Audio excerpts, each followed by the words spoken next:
subscribe. Hello mga kahugot, welcome po muli sa Bono's Love Tube para po sa ating programang DKB, Dear Kuya Bono. At ako ang inyong Kuya Bono at isa na namang kwento ang siguradong magmamarka sa inyong isipan. Isang kwentong mahirap kalimutan.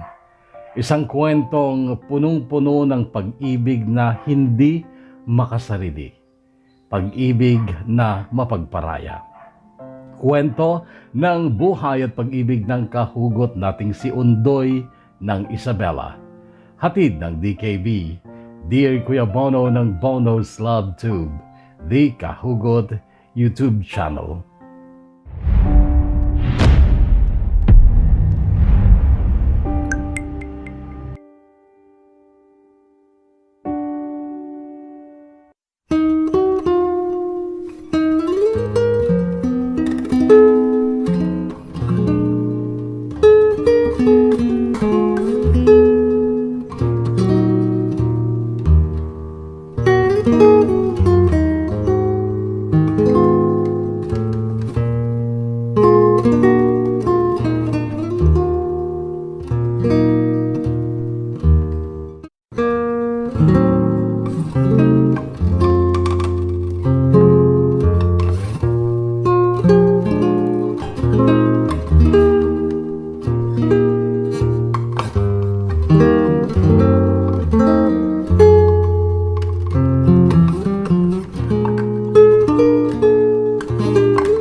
Dear Kuya Bono, magandang oras po sa lahat. Ako po si Undoy. Raymundo ang tunay kong pangalan. Siguro lahat ng tao dito sa amin ay kilala ako dahil sikat noon ang tatay kong si Ador Tomador. Sikat siya sa nakakatuwang dahilan, lasenggo, mahilig manggulo pag laseng, kaya siya nabansagang Ador Tomador. Siya rin lang ang nag-iisang tao dito sa amin na mahilig manghuli ng daga at ahas para ulamin. At doon siya namatay sa toklaw ng ahas. Grade 5 ako nung matagpuan na lang sa bukid ng bangkay ni tatay at nakita nilang may kagat ito ng ahas sa binti. Nag-asawa ulit si nanay at sa lahat ng pwede niyang asawahin ay yun pang mortal na kaaway ni tatay. Si Martin na kilala ding Ma'am Martek o Lasenggo dito sa amin. Pero at least kasi si Martin ay may sariling lupain at hindi siya kasing hirap ng tatay ko. Yun nga lang hindi namin gusto ang isa't isa. Pero sa totoo lang noong una, tinanggap ko naman siya na hari sa aming pamilya pero umabuso siya. At minsan niya akong napagbuhatan ng kamay. Umalis ako at nabuhay akong mag-isa sa kubo na pahingaan noon ni tatay. Nasa gitna ito ng bukid ni Sir Manuel na siyang amo noon ng tatay ko. May poso naman doon at maraming puno sa paligid. 12 anyos na ako noon Kuya Bono at marami na akong alam sa buhay. Marunong na akong gumapas, magtanim, magsikka. Ako din ang unang inuupahan ni Aling Belen kung kailangan niya na maglilinis sa taniman ng kanyang pinya.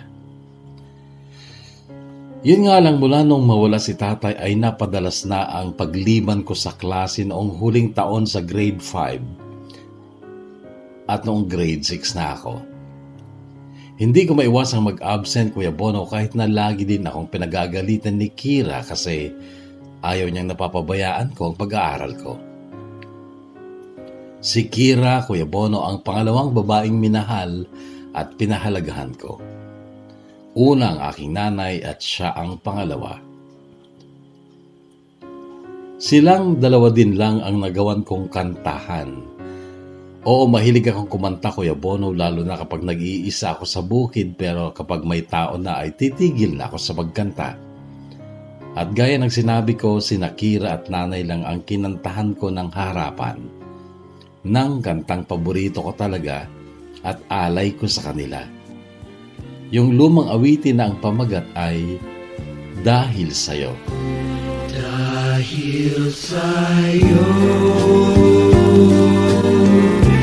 nais kong mabuhay dahil sa'yo hanggang mamatay. Dapat mong tantuin,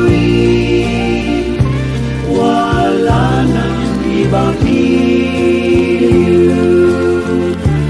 puso ko'y tanungin, ikaw at ikarin. Si Kira ay maputi, chinita at napakaganda. Ngunit hindi maganda ang kwento ng kanyang kabataan. Gaya namin ay dayo lang din sila dito sa aming barangay. Ang nanay ni Kira na si Nanay Lira ay dating katulong sa bahay ng mayamang inchik sa Santiago City. Siya ay nabuntis na kanyang among inchik, ngunit bago pa lumaki, ang tiyan nito ay inobliga itong umalis. Binigyan daw ng pera, ngunit binili na huwag nang bumalik dahil nga ang kanyang among nakabuntis sa kanya ay may asawa at mga anak. Si Aling Lira, sa halip na umuwi sa kanila sa Surigao, ay pinili niyang tumira dito sa amin, sa kaibigan niyang si Ate Mary na panganay na kapatid ni Maya. Dito na isinilang at lumaki si Kira hanggang sa noong umalis si Ate Mary dahil nakapag-asawa ng taga-Cagayan, ay bumukod na rin sila ni Kira sa isang maliit na bahay na pinatayo ni Aling Lira sa lupain ng mga magulang ni Ate Mary at Maya. Namatay si Aling Lira sa sakit na TB noong grade 3 kami ni Kira. Mula noon ay tumira na si Kira kina Maya. Si Maya ay mas matanda sa amin ng 5 taon. Maganda ang mukha ni Maya pero may kapansanan siya. Nagkasakit daw siya noon ng polio kaya nakakalakad lamang siya kung mayroon siyang saklay. Pero kahit may kapansanan si Maya ay napakatalino niya. Nagtapos siyang valedictorian noong elementarya siya at noong high school ay second honorable mention siya.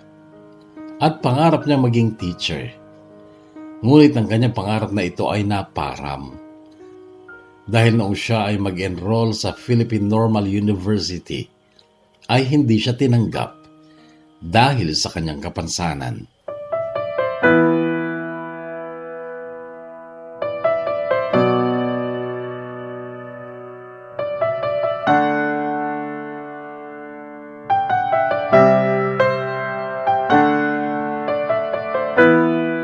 Sa ibang school nag-enroll si Maya at natanggap siya, ngunit hindi rin nagtagal ay nagpasya siyang tumigil sa pag-aaral dahil daw sa panliliit niya sa sarili niya. Ayon kay Kira na siyang nagkukwento madalas sa akin. Nandyan daw yung pinagtatawanan siya at iba daw ang tingin sa kanya. Pinanghinaan siya ng loob kaya ito nagpasyang tumigil na lang ng pag-aaral. Ipinagpatayo na rin siya noon ang sari-sari store ni Aling Ising na nanay niya.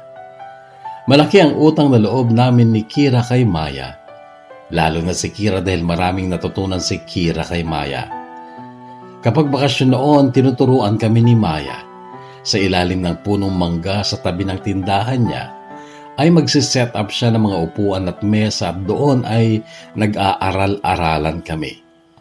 Kami ang mga mag-aaral at si Maya ang aming teacher. Sa aming Kuya Bono, natupad niya ang pangarap niyang maging guro. At masayang-masaya siya noong magtapos din si Kira bilang valedictorian sa batch namin ng elementarya. Dahil yun sa kanya, dahil tinutukan niya ang pagtuturo kay Kira. Ako, wala akong honor nung magtapos kami. Hindi naman ako bobo pero hindi ganoon kahalaga ang edukasyon para sa akin. Alam kong kaya kong mabuhay dito sa baryo, sa bukid, sa ilog, sa sapa, sa bundok na makakapagbigay sa akin ng grasya dahil masipag ako. Hindi ko noon nai-imagine ang sarili ko na nakasuot ako ng malinis na damit, makintad na sapatos, diliston na pantalon at nagtatrabaho sa isang air-conditioned na opisina. Wala yon sa isipan ko.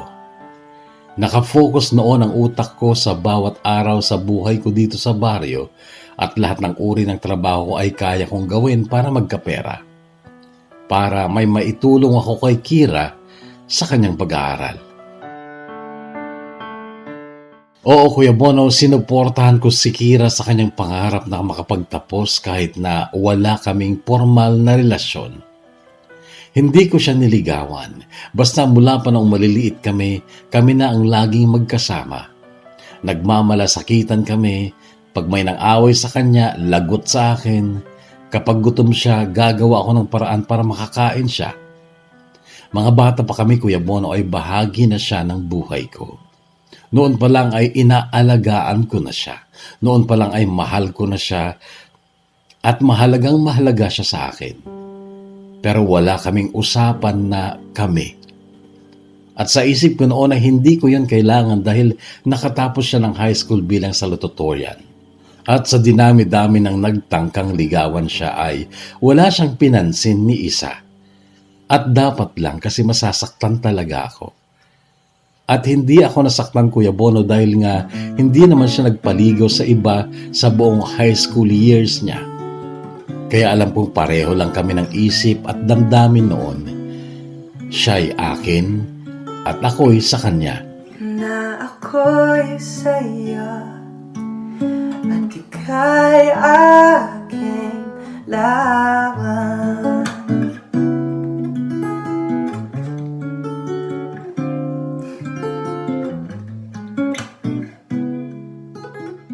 Si Kira, noong maliit pa kami, kahit na lumang damit ang suot niya ay hindi mo mahahalatang anak siya ng mahirap kasi natural siyang maputi. Mapula ang labi, makinis ang balat. Magaling naman kasi mag-alaga si Aling Lira na nanay niya kahit na halos maghapon ito sa bukid. Nakikigapas, nakikitanim. Walang araw na hindi ko kasama si Kira noon. Sa katunayan, ang ibang matatanda sa amin noon, sinasabi nilang mag-asawa na daw kami ni Kira kahit na mga paslit pa lang kami noon. Yung iba naman, lalo na yung matatandang babae, sinasabi nilang kapatid lang daw ang turing ko kay Kira kasi wala nga akong kapatid. Hindi na kasi pwedeng mga anak ulit si nanay kaya solong anak ako. Si Aling Lira noon ay madalas akong bilinin lalo na noong may nararamdaman na siya sa katawan niya. Paulit-ulit niyang sinasambit sa akin ang mga katagang ito. Undoy, kapag nawala ako, alagaan mo si Kira ha. Huwag mo siyang pababayaan. Opo, Nanay Lira, akong bahala. Iingatan at aalagaan ko si Kira.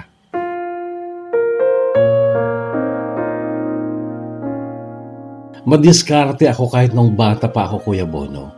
Kung minsan kami ay mangingisda, karas sa salitang Ilocano. Yung tatanggalin mo ang tubig nung aripit halimbawa, tapos kapag wala ng tubig, dililitaw na mga isda. At nagpa-party-party kami sa makukuha naming isda. Kapag marami, nagbibigay din ako kay nanay. Pero hindi ko nakakaligta ang magbigay kina Nanay Lira para may maiulam si Kira. Pero yun nga, mula nung mamatay ang tatay kong si Ador Tomador ay nakipag-asawa si nanay sa mortal na kaaway niyang si Martin Mamartek. Di kami naging okay ni Martin kaya naglayas ako. Nagsariling buhay ako. Grade 5 lang ako noon, mga ilang buwan pa bago magtapos ng school year na yon.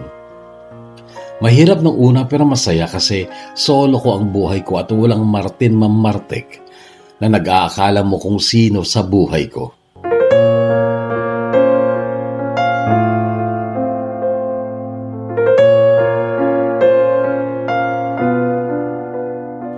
Bakasyon nung kasama ko si Kira sa Sapa. Mangunguha kami ng binnek noon.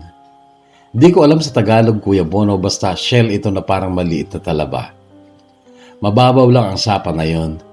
Hindi aabot sa bewang namin ng tubig. Noong mapuno namin ng binnek ang mga dala naming tabo ay naligo na kami. At nung mapagod kami ay naupo si Kira sa ibabaw ng malaking bato. Pero maya-maya pa'y nakita kong umiiyak na siya. Nag-alala ako. Uy, bakit? Tanong ko. Hindi niya ako sinagot. Na paano ka? May masakit ba sa'yo? Wala. Malungkot lang ako. Bakit ka malungkot? Undoy, hindi ka ba nalulungkot na nag-iisa ka lang? Nalulungkot din.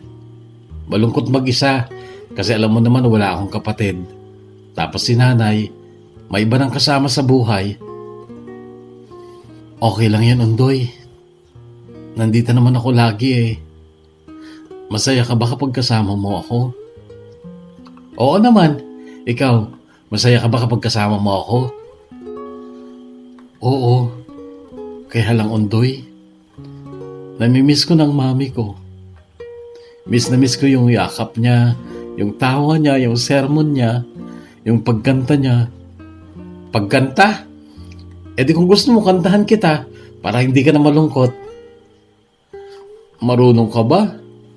Oo, eto kantahan kita pero titigil ka na sa pag-iyak ha.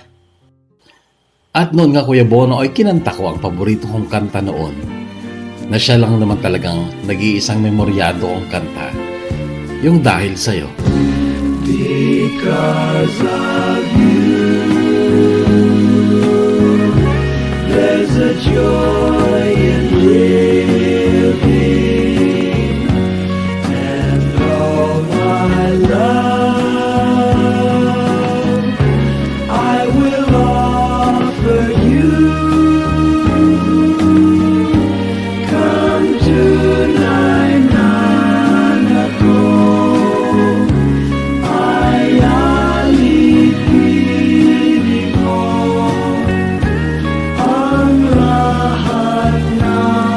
Ito'y dahil sa'yo.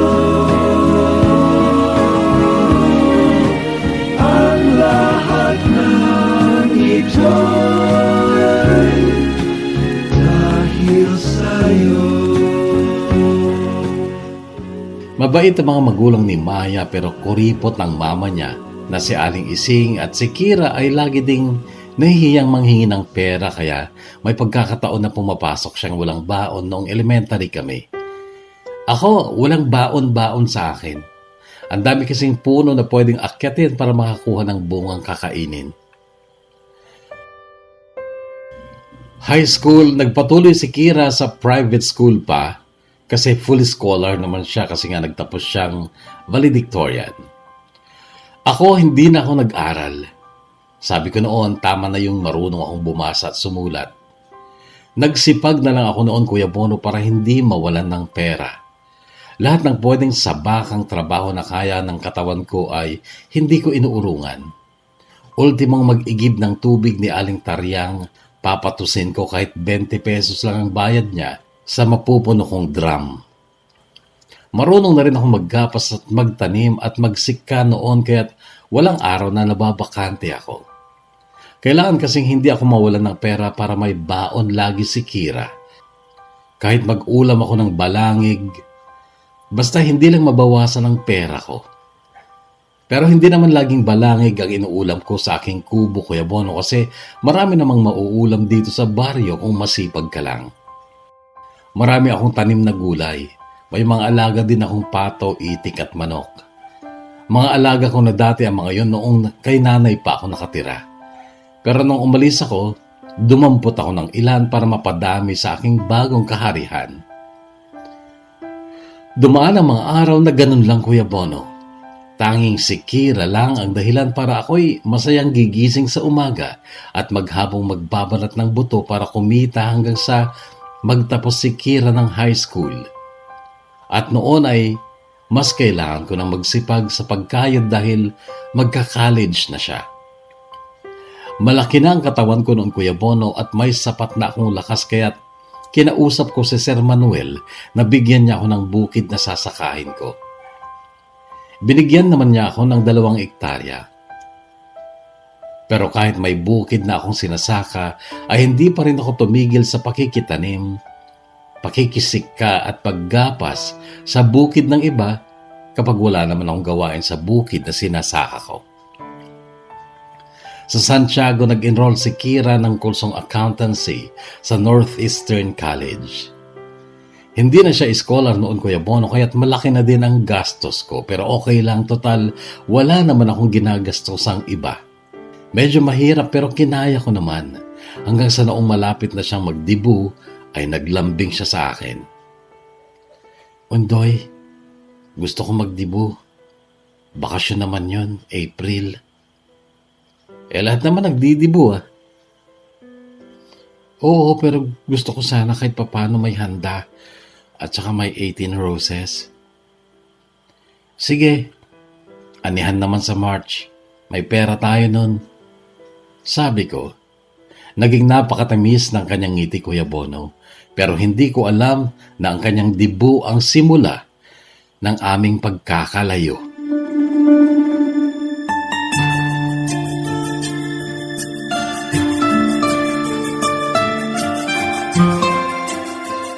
Naging enggrande ang debut ni Kira. May sound system, magandang dekorasyon, maraming handa, maraming bisita at nagsuot pa siya ng magandang gown. Ang ganda-ganda ni Kira nung gabing yun, Kuya Bono. Napaka-sophisticada. At noong marinig kong tawagin ng MC ang pangalan ko para isayaw si Kira, ay tumakbo ako palayo. Nahihiya kasi ako sa mga tao. Ang lahat ng mga kaibigan at kaklase ni Kira ay nakabihis ng maganda. Ang mga lalaki naka-long sleeves pa. Pero ako noon ay nakapantalon ng lumang maong at nakatsinelas at naka-t-shirt ng tig 99 pesos na kulay dilaw pa. Umuwi na lang ako noon. Total hindi naman alam ni Kira na nandun ako. Hindi naman kasi siya nagpakita sa akin noong bago siya magdibo, kaya't yung tinatabi kong pera na pangdibusanan niya ay nasa akin pa rin noon. Ang nasa isip ko noon ay baka hindi na siya magdidibo, pero nung gabing yon ay nagpunta pa rin ako para batiin siya at ibigay sa kanya yung pera. Malayo kasi ang kubo ko, Kuya Bono.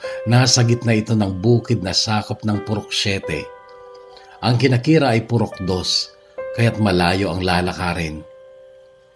Pero nung gabing yun, nung papunta ko kinakira, nung nasa Purok 5 na ako, ay nakasalubong ko si Teryo at nagpatulong sa akin na kunin ang mga palay nila sa bukid. Isasakay daw namin sa kuliglig. 30 kaban lang naman daw. Sumama ako, Kuya Bono, kasi pera din yun. Noon ko na rin nalaman kay Teryo na may handaan kina Maya. Birthday daw ni Kira. Nung matapos ang paghahakot namin ng palay ay pasado 8:00 na ng gabi at pawisan na ako kaya't umuwi muna ako. At nagbihis ako ng medyo maayos. Nagpantalon ako at nagsuot ng medyo bagong t-shirt na kulay dilaw. Tsaka ako nagpunta kina Maya kung saan ginaganap ang dibu ni Kira. Noon ako namangha kung bakit ganun kagarbo ang ginaganap na handaan. Dahil doon ay nag-alangan akong magpakita kay Kira o kay Maya. Tapos nag-announce noon ng mga pangalang magsasayaw kasama si Kira at biglang narinig ko ang pangalan ko. Biglang umurong noon ang ano ko. Kaya't kumubli ako sa gilid ng bahay ng kapatid ni Maya. Inulit-ulit pa ang pag-announce sa pangalan ko kaya tumalilis na ako ng uwi.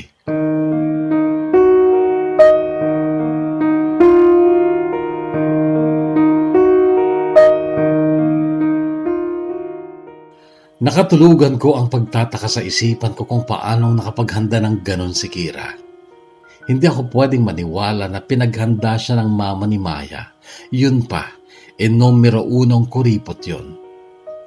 Nagising ako nung marinig ko ang tahol ng mga aso ko at kasunod nun ay pagtawag ng boses ng babae sa pangalan ko. Boses ni Kira. Bumangon ako at sinalubong ko siya sa labas. Naka-jogging pants at t-shirt na lang siya noon pero nandun pa sa mukha niya ang kanyang makeup na hindi pa gaanong nabura.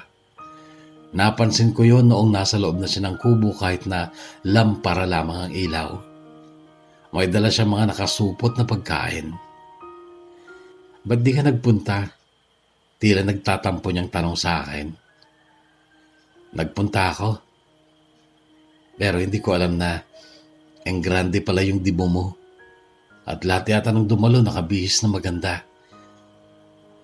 Umuwi ako nung tawagin ang pangalan ko. Bakit? Ayaw mo akong isayaw? Nakaganito lang ako. Nahihiya ako. Ano naman? Nahihiya nga ako. Hindi para sa akin yung ganong okasyon. Pero may iba tayo. Anong oras na ba? Ba't ka nagpunta dito? Ang layo nito, Kira. Sumakay ako sa bike. Andun sa gilid ng kalsada.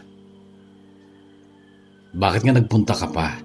Di mo na lang pinagpabukas. Aalis na ako bukas eh. Aalis ka? Saan ka pupunta? Sa Maynila. Maynila? Oo, Undoy. Bakit? Anong gagawin mo sa Maynila? Nagkita na kami ng papa ko, Undoy. Siya na ang magpapaaral sa akin. Siya din ang sumagot sa lahat ng gastos sa dibo ko. Noon pa lang, Kuya Bono, ay gusto ko nang lumuha pero pinigilan ko. May kondo siya sa Maynila. Doon na ako titira. Sige, sabi ko. Tumitig siya sa akin. Pero hindi ko siya kayang titigan. Pinagmasdan niya ako, wala siyang imik ng ilang segundo. Undoy, maraming salamat sa lahat. Hindi kita makakalimutan. Tango lang ang sinagot ko sa kanya hanggang sa tumayo na siya at, sige Undoy, halis na ako. Tango lang ulit ang naitugon ko pero hindi ko napigilan ng pagkahulog ng luha ko nung lumabas na siya ng pinto. Para kasing may mali, parang hindi tama na magkakahiwalay kami ng ganun lang. Hinabol ko siya, nasa pilapil na siya noon. Pero parang wala pa rin akong lakas ng loob na sabihin sa kanya ang gusto kong sabihin. Mahal kita, Kira. Mahal na mahal kita. Usal ko pero alam kong hindi niya yun narinig. At tuloy na siyang nawala sa paningin ko.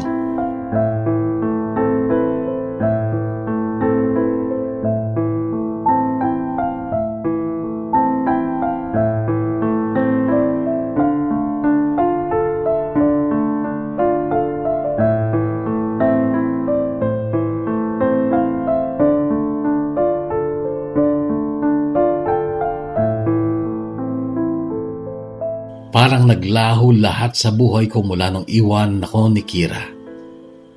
Nawalan ako ng ganang gumising sa umaga. Para ano pa? Hindi ko inaasahang iiwan niya ako. At ang masaklap, hindi man lang niya nalaman na mahal ko siya. Taong 2002 nung iwanan niya ako. Wala pa akong cellphone noon, ganon din si Maya. Nahirapan akong tanggapin ang biglang pagkawalan ni Kira, Kuya Bono. Napadalas ang pag-inom ko kasama ang mga kaibigan ko ngunit napipikon ako kapag kinakantsawan nila ako. Sayang yung mga ginastos mo. Hindi rin pala mapupunta sa'yo. Ito ang linyahan nilang nagpapabad trip sa akin. Mga 2 buwan siguro akong naging tumador, Kuya Bono, hanggang sa may isang gabing bumili ako ng alak kina Maya. Mama niya ang nagbenta pero si Maya ay nandun sa ilalim ng punong mangga. Katabi ng tindahan. Nakaupo siya ngunit biglang tumayo gamit ang kanyang saklay nung makita akong paalis dala ang 2 bote ng bilog. Tinawag niya ako. Pumasok ako sa bakuran nila. Sinikap kong ngumiti pero siya'y walang kangiti-ngiti. Pwede ba tayo mag-usap? Sabi niya. Ano ba yan? Umupo ka muna, sabi niya. Umupo naman ako. Sinulya pa niya ang gin na hawak ko. Undoy, alam kong nasaktan ka. Pero tama ba yung ginagawa mo? Madalas kitang makitang lasing. Wala ka bang plano? Anong plano? Pag bumalik si Kira, anong madadatnan niya? Isang lasenggong undoy na nagmana sa kanyang amang si Ador Tomador? Ganyan ba ang gusto mo? Hindi na siya babalik, Maya. Paano mong nasabing hindi na siya babalik? Bakit sa tingin mo, Maya? Ano pang babalikan niya dito? Kasama na niya ang kanyang tatay na inchik na mayaman. Iba na ang mundo niya. Baka nga nasusuko na siya ngayon dahil naranasan niyang mamuhay sa mundo natin. Hindi ganun ang pagkakakilala ko kay Kira, Undoy. Hindi siya ganun. Huwag kang magpatalo, Undoy. Sana may gawin ka. Gaya ng ano? Mag-aral ka ulit. Hindi na. Bakit? 19 na ako, Maya. Ano naman? Bakit ba, Maya? Ikaw, ano bang nasa isip mo? Bakit kailangan kong mag-aral? Kung mag-aaral ba ako, babalik si Kira? Sige nga, sabihin mo nga sa akin nasa isip mo. Pakikinggan ko. Kung ako lang sana, Undoy, ay walang kapansanan, lahat kaya kong gawin. Ikaw, normal ka, malakas, matapang. Alam kong kaya mong umahon sa buhay, Undoy. Mag-aral ka kahit makatapos ka lang ng high school. Tapos kumuha ka ng vocational course. Tsaka ka mag-abroad, mag-ipon ka na mag-ipon. Napatitig ako sa magandang mukha ni Maya noon.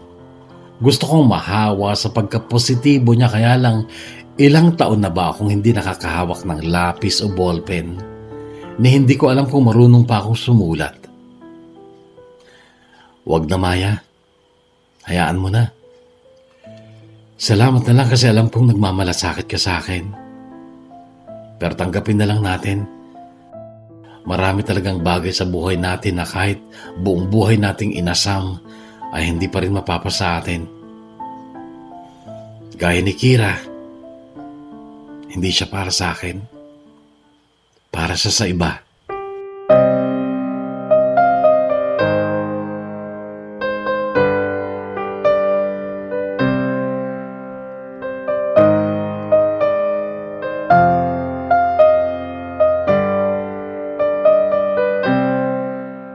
Nakipag-inuman nga ako nung gabing yon at hindi ko naiwasang mabanggit sa mga kaibigan ko ang sinabi sa akin ni Maya. Sige pre, wala namang masama doon. Kesa naman magaya ka lang sa amin dito. Hindi masama ang mangarap, pre. Pero mas okay kung may gagawin ka para matupad ang pangarap mo. Ito ang payo ni Lando. Bago ako matulog nung gabing yun, Kuya Bono, hindi ako lasing kasi panay ang Pasko. Pinag-isipan ko pa ang sinabi ni Maya. Kinabukasan ng gabi, sinadya ko si Maya sa kanila. Nilabas naman niya ako nung tawagin siya ng mama niya. Maganda talaga si Maya, Kuya Bono. Kay amo ng mukha, ang kinis ng balat, kaya lang yun nga. May kapansanan siya sa paa. O, naligaw ka. Bati niya sa akin. Pinag-isipan ko yung sinabi mo. Yung mag-aral ako ulit. Oh, anong desisyon mo? Parang gusto ko na kung tutulungan mo ko. Oo naman, automatic yun, Undoy, tutulungan kita. Ano bang tulong ang kailangan mo? Kasi wala na akong alam sa mga pinag-aralan ko nung elementarya ako. Baka pwede mo akong turuan. Sure, Undoy, anytime. Andito lang ako para sa'yo. Salamat, Maya. At least, may nabago sa'yo kapag umuwi si Kira. Hindi ko gagawin to para sa kanya, Maya. Gagawin ko to para sa sarili ko. Masakit umasa. Kaya hindi na ako umaasa para kay Kira. Gusto ko na nga siyang kalimutan eh. Ikaw ang bahala basta. Masaya ako para sa'yo kasi nakapag-isip ka ng tama. Okay lang tayo magsisimula. Marami akong school supplies dito. Nandito pa yung mga libro dati ni Kira nung high school siya. Tuturuan kita, Undoy, at alam ko, madali ka lang matututo ulit.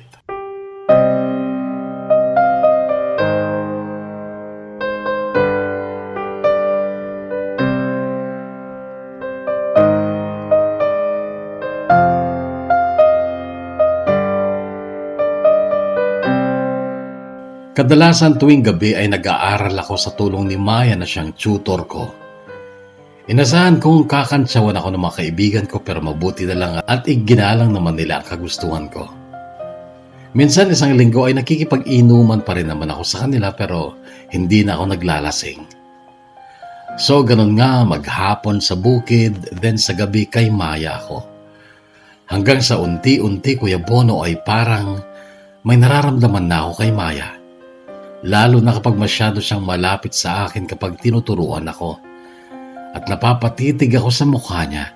Naaamoy ang mabango niyang balat at buhok at ang kulay rosas niyang mga labi ay kay sarap pagmasdan. Nagkakagusto na ako sa kanya, Kuya Bono. 5 taon lang naman ang tanda niya sa akin at ano naman kung pilay siya. Kung mahal ko naman. Kaya lang pinili kong ilihim ang damdamin kong ito para kay Maya. At nagkunwari akong magkaibigan lang talaga kami kahit ang totoo ay mahal ko na siya.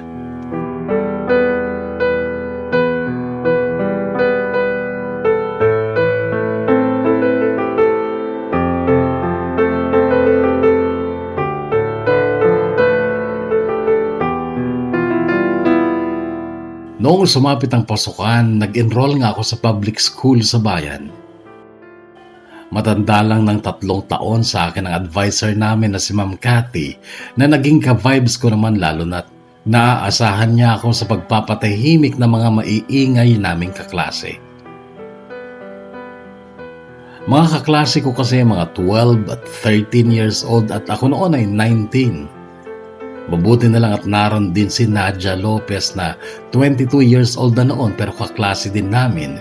So technically, hindi ako ang pinakamatanda sa klase. Hindi ako nakakapasok araw-araw, Kuya Bono. Kadalasan 2 o 3 beses lang sa loob ng isang linggo ako nakakapasok. Hindi ko rin kasi pwedeng pabayaan ang pinasasakang bukid sa akin ni Sir Manuel. Alam naman ni Ma'am Cathy ang sitwasyon ko kaya't hinahayaan lang niya ako. Basta daw sana makapasok ako sa mga araw na may test at magpasa ako kapag may project. Dumaan ang maraming araw, Kuya Bono. Malalim na noon ang pag-ibig ko para kay Maya. Pero hindi ko pa rin lubos na nakakalimutan si Kira. Madalas pa nga ay napapanaginipan ko siya na nagpapatulong sa akin nang hihingi ng tubig o pagkain. Bagay na alam kong kabaliktaran talaga kasi maganda na nga ang buhay niya. 4th year na ako sa high school noong 23 years old ako nang hindi ko napigilan ang magtapat kay Maya. Buwan ng Pebrero yon taong 2006. Ilang araw pa bago sumapit ang Valentine's Day. Madalas pa rin akong nagpupunta sa kanila kapag gabi lalo na kapag may assignment ako. Kunwari nagpapaturo ako sa kanya. Masayang-masaya din si Maya, Kuya Bono, dahil kahit na absinero ako ay nakakapasok pa rin ako sa top 10 sa klase. Matataas kasi ang exams at quizzes at projects ko na kadalasan ay si Maya lang naman ang gumagawa. At nung gabing yon, malapit na Undoy. Ilang buwan na lang makakatapos ka na ng high school. Oo nga. Salamat sa'yo, Maya. Tsaka ka na magpasalamat kapag may magandang trabaho ka na. At medyo matagal pa yon. Oo. Positibo na ako mag-isip ngayon, Maya.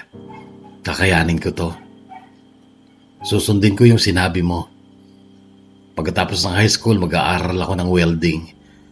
Sabi kasi nila mataas ang sweldo ng welder sa abroad. Umaabot daw ng 100,000. Gaano ko daming pera yun, Maya, di ba? Sobrang daming pera nun, Undoy. At alam ko matutupad mo ang pangarap mong yan. Yayaman ka. At kapag nagkita kayo ni Kira, hindi ka na maaalangan sa kanya. Malay mo, pag nagkita kayo, single pa siya. At kayo talaga ang nakatadhana. Hindi ko na siya niisip, Maya. May mahal na akong iba. At siya na ang inspirasyon ko sa lahat ng ginagawa ko ngayon. Talaga? Sino yun? Taga dito ba? Oo, taga dito siya. At kaharap ko siya ngayon. Napatitig bigla si Maya sa mga mata ko, kaya't kitang-kita ko ang pagbalong ng luha niya. Patawarin mo ako, Maya. Hindi ko na napigilan ang sarili ko. Mahal kita.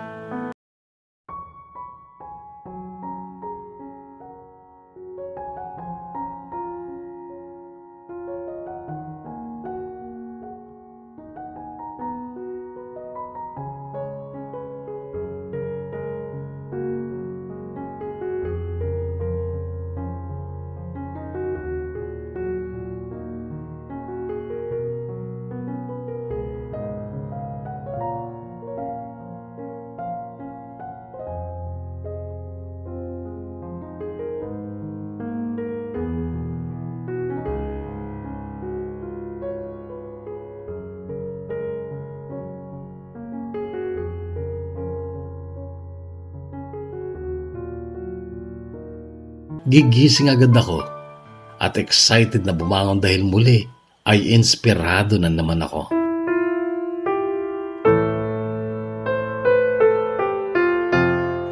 Oo, Kuya Bono, walang imposible kung talagang gusto mo. Nangarap ako kasama si Maya at sinabayan ko din yun ng dasal sa Diyos na sana tulungan at gabayan ako upang ako ay magtagumpay. Kaya lang may nangyari. Biglang dumating si Kira. Nagulat na lang ako nung hapong galing ako sa bukid ay nadatnan ko si Kira sa kubo at nakaluto na siya. Bagong paligo din. Oh, para kang nakakita ng multo. Sabi niya at akmang yayakap sa akin pero lumayo ako. Mabaho ako, Kira. Sabi ko. Ano naman, sanay na ako sa'yo. Miss ko nga yung amoy mo eh. Narinig kong sabi niya, tapos nakita ko ang malaking maleta sa ibabaw ng higaan ko. Bakit dito ka tumuloy? Bakit hindi kinamaya? Bakit? Ayaw mo ako dito? Hindi mo na ba ako mahal? Napatingin ako sa mukha niya sinabi niyang yon. Lalo pang gumanda si Kira, Kuya Bono, at kahit takip silim na noon ay nagliliwanag talaga ang kaputian niya. Narinig ko ang sinabi mo noong gabing paalis ako, Undoy. Sinabi mong mahal mo ako. At mahal din kita. Kaya lang kailangan ko makatapos ng pag-aaral at makapagtrabaho para hindi tayo mabubuhay na mahirap. Pero sa tagal na panahon na wala ka sa tabi ko, hindi ka nawala sa isipan ko, Undoy. At isinumpa ko nun sa Diyos na babalikan kita. Noon, Kuya Bono, ay sobra akong nalito. Kahit nung naliligo na ako, hindi mawala sa isipan ko si Maya. Aminado ako, bumalik bigla ang pag-ibig ko sa kababata kong si Kira, pero mahal ko din si Maya. Sabay kaming kumain ni Kira ng hapunan. Masarap ang niluto niyang sinigang. Pero puro gulay lang ang inulam niya. Hindi siya nag-uulam ng karne. Habang kumakain kami ay sinabi niyang samahan ko siya sa bayan kinabukasan dahil bibili kami ng mga gamit. Pagkatapos namin kumain ay nagpaalam ako sa kanya. Sabi ko ay bibili lang ako ng sigarilyo. Pero ang totoo ay kay Maya ako dumiretso. Nadatnan ko siya sa ilalim ng mangga at ang salubong niya sa akin ay, "Oh, ba't mo siya iniwan doon? Sinong kasama niya doon?" Alam mong dumating si Kira? Oo, dumaan siya dito. At yun nga, sinabi niya sa akin na doon daw siya sa'yo titira. Maya, hindi ko inaasahan to. At sa totoo lang, gulong-gulo ang isipan ko. Huwag ka na maguluhan, Undoy. Naalala ko pa kung gaano kayo magsama ng mga bata pa kayo. Lahat ng tao dito nakita nilang kahit mga bata pa kayo ay nagdadamayan at nagmamahalan na kayo. Inasahan na naming lahat na kayo pa din hanggang huli. At sa totoo lang masaya ako para sa inyo, Undoy. Paano ka? Paano ka, Maya? Okay lang ako. kaya ko to. At least, wala pang nakakaalam dito sa atin na nagkaroon tayo ng relasyon. Parang di ko kaya nasaktan ka, Maya. Alam ko, Undoy. At mahal din kita. Pero ibigay mo na sa akin to, please. Gusto kong magparaya. Gusto kong maging bida. At gusto kong kayo pa rin ni Kira ang magkatuluyan.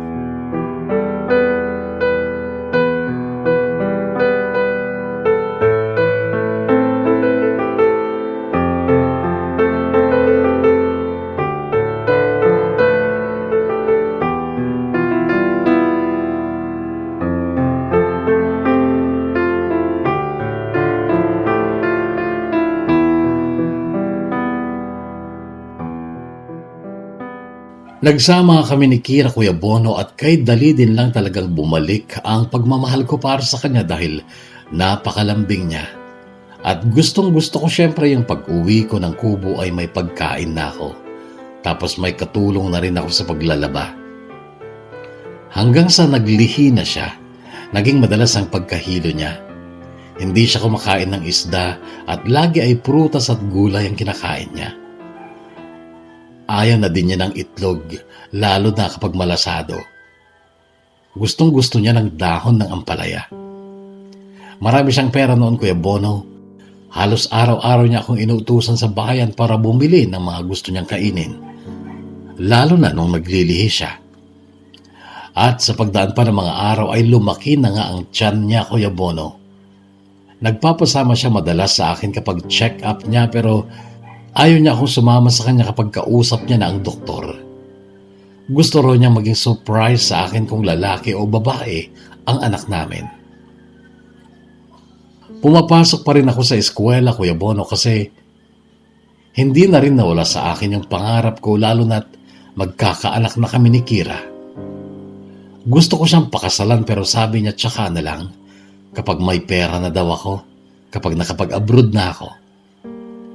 Dinalangan ko na ang pagpapakita kay Maya noon kasi gusto kong matulungan siya mag-move on. Mahal ko pa rin siya hanggang noon, Kuya Bono, kaya lang siguro kailangang may masaktan kasi isa lang naman ang dapat piliin. Hindi nawala ang mataas na paggalang at paghanga ko kay Maya. Dakila siyang babae. At hinangad ko noon na sana may magmahal sa kanya para maging maligaya din siya sa buhay niya.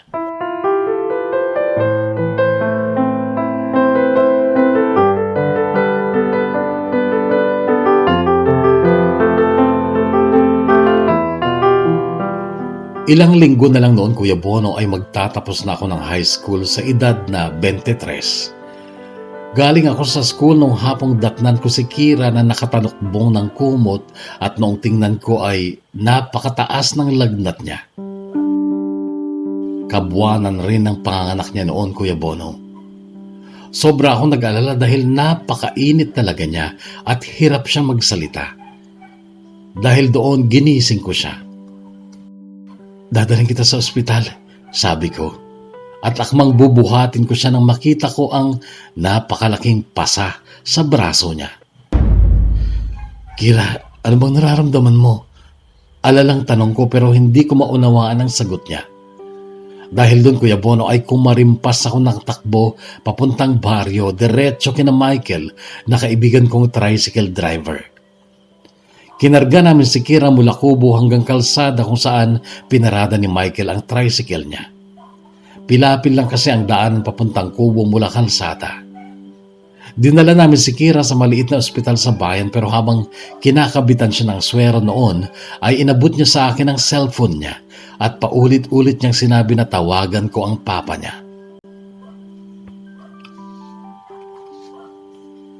Tinawagan ko nga, Kuya Bono. Sa cellphone ay masungit ang papa niya, mataas ang boses ngunit wala pang 3 oras ay dumating siya sa ospital. Tulog noon si Kira, pero naroon ang doktor at nurse. Lumabas muna ako noon at nung lumabas na ang doktor at nurse ay bumalik ako sa loob. Ililipat ko sa Maynila si Kira. Wala akong tiwala sa mga doktor dito.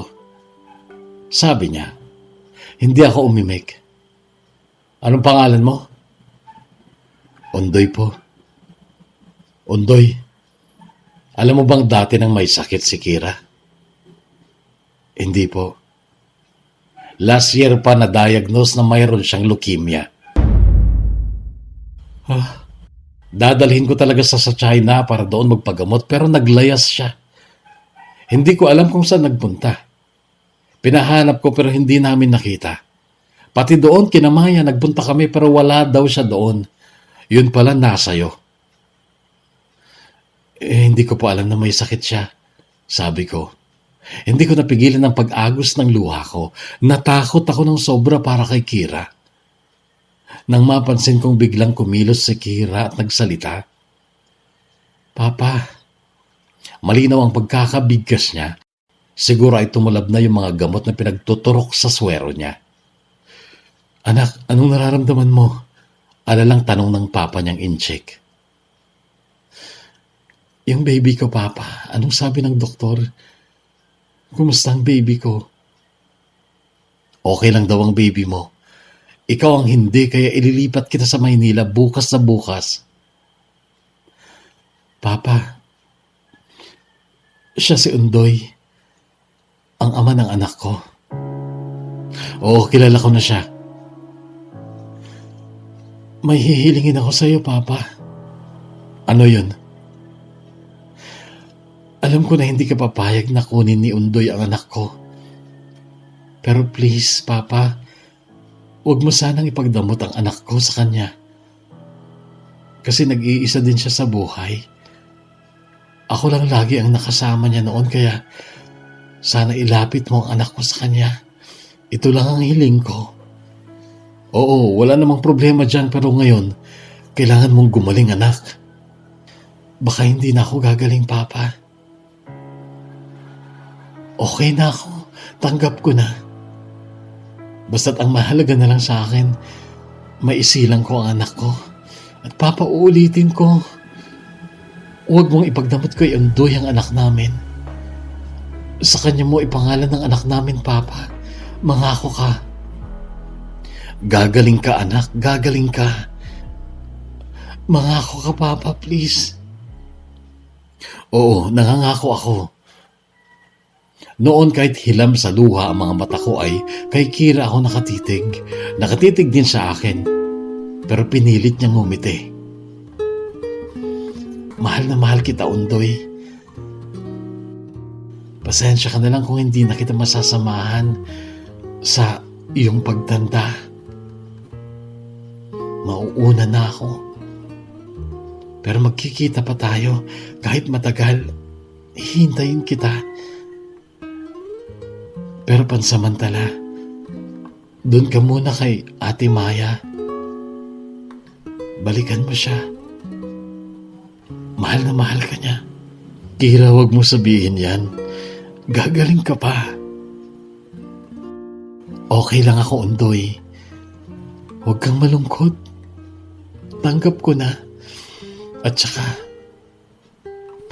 miss na miss ko na rin si Mami. Makakasama ko na siya. Hinihintay niya na ako.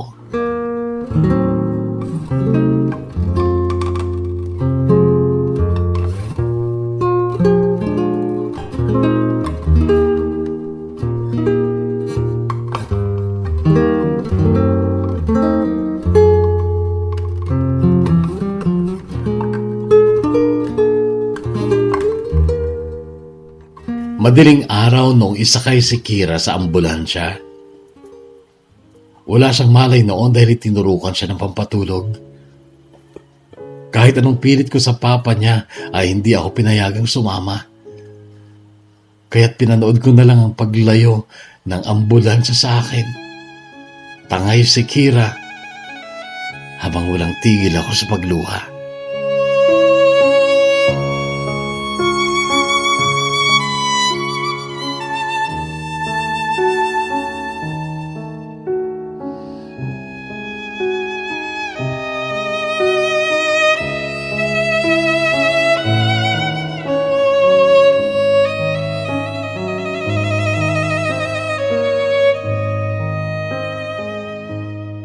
Umalis ako ng ospital alas 5 ng umaga.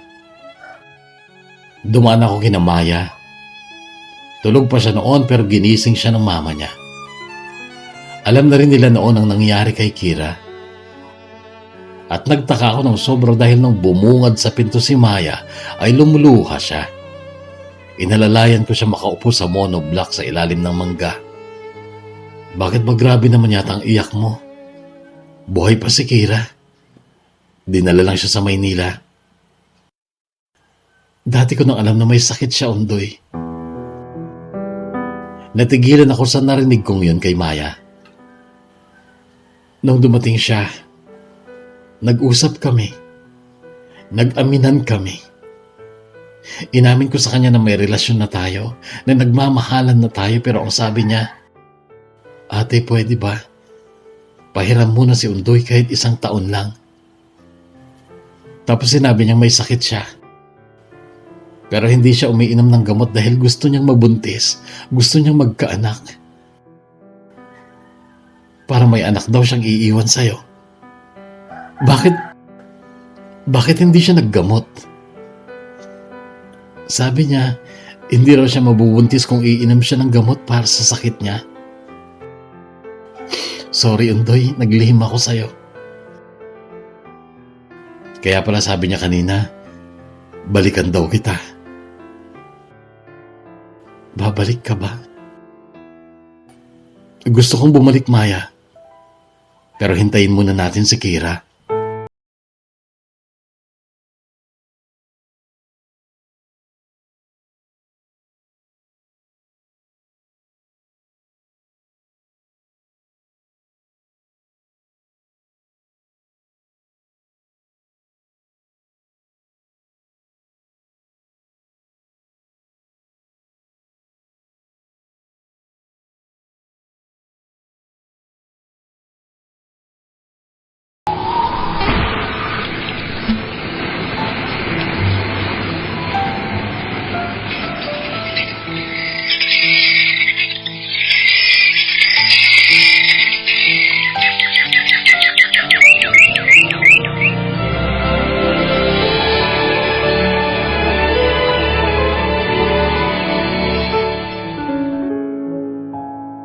Dumaan pa ang mga taon, Kuya Bono.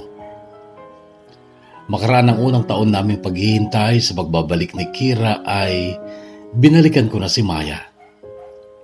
Wala kaming makuha ng balita tungkol kay Kira. Itinuro ni Ate Mary, ate ni Maya, ang bahay ng papa ni Kira sa Santiago, pero madalas ay katulong lang ang nakakausap namin at wala daw silang alam. Lalong hindi namin alam kung nasaan sa Maynila ang kondo nila. Noong sumunod na taon ulit, April 2009, ay nagpakasal na kami ni Maya. Graduate na rin ako noon sa vocational course na welding at nakapagpatayo na rin ako ng welding shop. Gumagawa kami ng steel window, steel grills at steel truss. Noon ding panahon na ito ay nagustuhan ni Maya ang isang relihiyon na noong una ay may mga lingkod ng Diyos na dumadalaw sa kanya. Pinangangaralan siya ng mga salita ng Diyos. Nagkaroon siya ng malalim na paniniwala at doon ay kinumbinsi din niya kung sumama hanggang sa maging ako rin ay napatunayan kung ito nga ang tamang relihiyon para sa amin. Ang relihiyong tunay na maka-Diyos at hindi makasanlibutan. Ito ang relihiyong kumikilala lamang sa Panginoon bilang tunay at nag-iisang Diyos at leader ng aming buhay. Tuwing pagtitipon sa aming bahay-sambahan ay pangunahan naming dalangin ni Maya ang paggaling sana ni Kira. Taos-pusong dalangin yon, Kuya Bono. Simple ang pamumuhay namin ni Kira at dito kami nakatira sa bahay nila. Na siya din lang kasing magmamana paglaon. November 2010 ay isinilang ni Maya ang aming panganay na si May Ann. Then March 2013 ay nasundan si May Ann ng isang poging baby boy na si Mondale. Then nagli-labor ulit si Maya sa ospital noong September 2015 para sa aming pangatlong anak. Nasa labas ako noon ng delivery room. Nakaupo sa mahabang bench ng may babaeng umupo sa tabi ko. Ang bango ng payud niya. Nilingon ko siya at nagulat ako nang makita kong nakangiti ito sa akin at napamulagat ako nung mapagsino ko siya. Kira?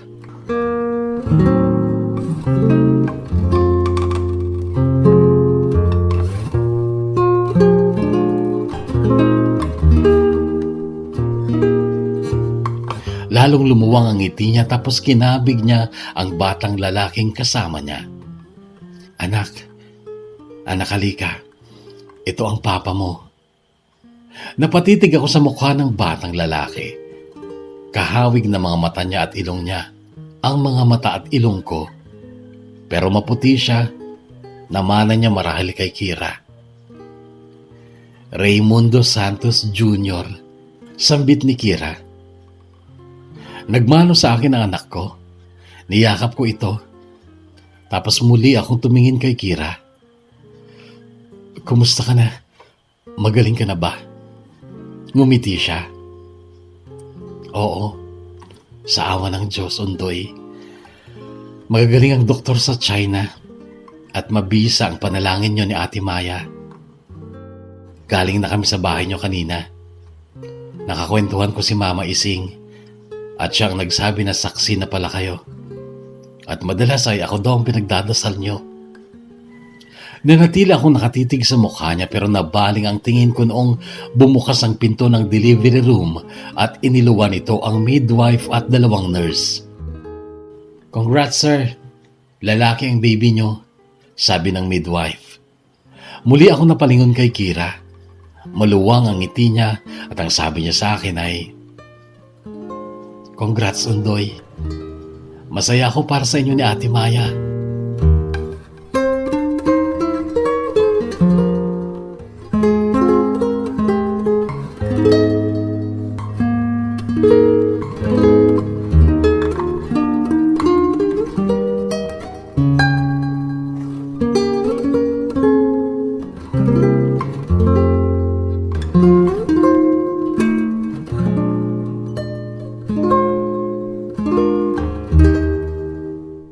Wala pang asawa si Kira, Kuya Bono, pero bumalik siya sa China dahil doon na siya nagtatrabaho.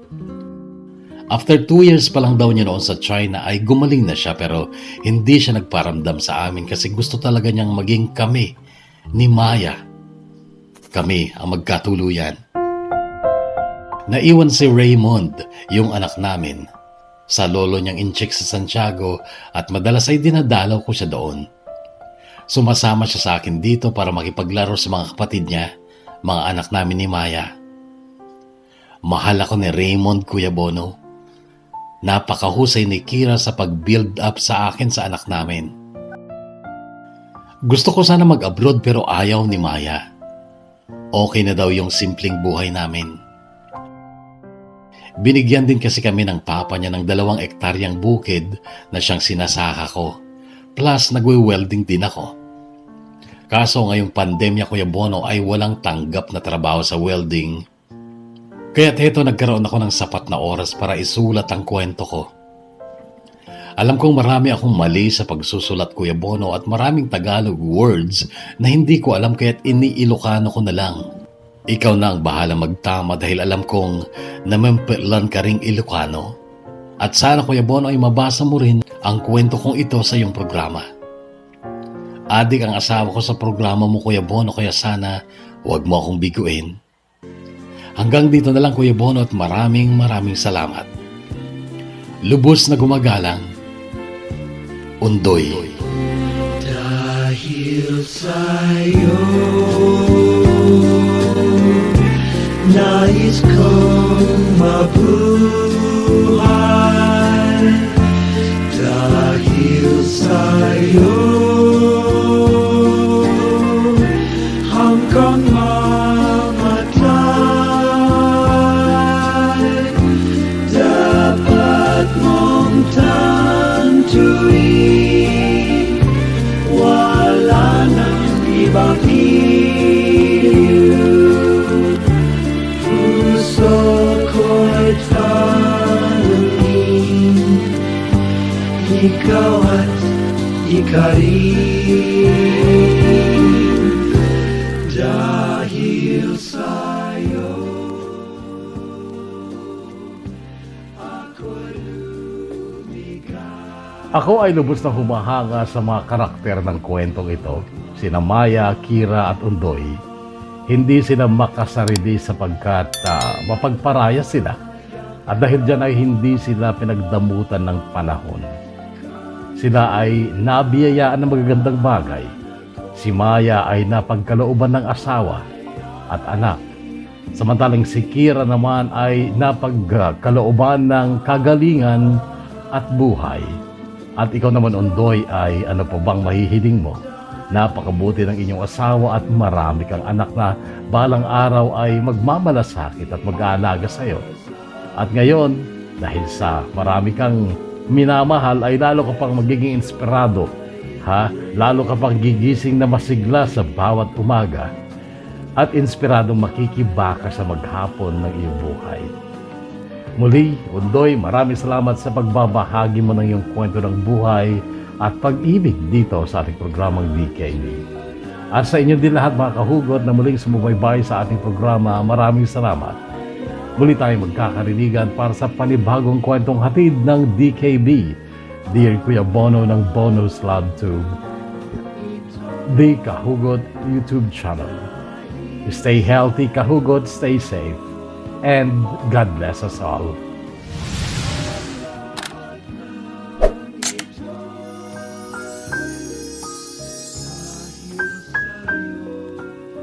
Subscribe.